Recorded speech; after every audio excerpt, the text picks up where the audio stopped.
what is it that we do in order to get the team dynamics in place for the positive, right? There are two things which I would like to introduce here, and through this small session where I'll talk about two tools. I would also request you, ma'am, if that's something that you can go ahead and integrate with the way you administer things here at Shikha. These are tools which have been proven globally in terms of their effectiveness, and they are actually very simple. There is one format which companies like General Electric, companies like Ford Chrysler, Toyota, and the best of the best companies have actually incorporated it. We call this tool a 3W1H, and it is something which is very simple.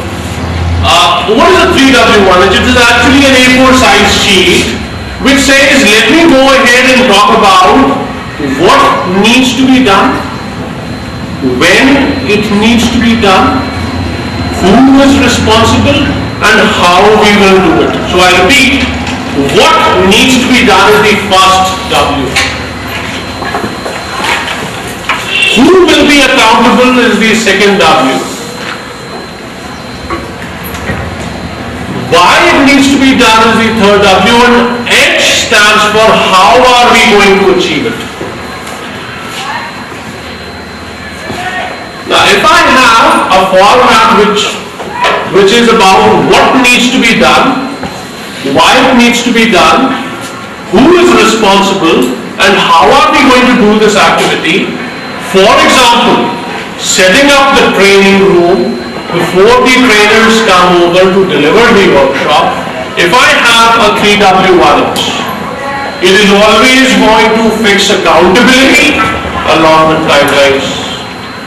Now, this is being used by a Fortune #1 company of all times like General Electric, and is also being used by smaller organizations which are committed to long-term sustainable growth.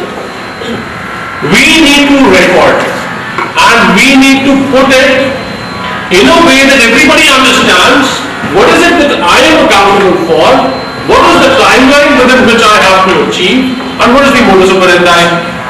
So the what, why, and who, along with the how of almost every single activity within the organization can be done. This sounds prescriptive.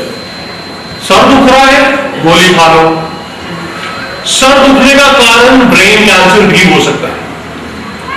Now, what I'm trying to drive home here is our approach needs to be diagnostic, not prescriptive. Now, what I'm doing instantly may sound prescriptive, but at the same time, if you really diagnose what is the real problem with organizations where team issues tend to spiral out of control, or for some reason the performance is not really coming through consistently. Organizations have paid millions and millions of dollars to companies like McKinsey, Boston Consulting Group, and the other prominent consulting firms of the world just to understand that if you record things, and if there is a culture of following the written word, more often than not, things will be achieved.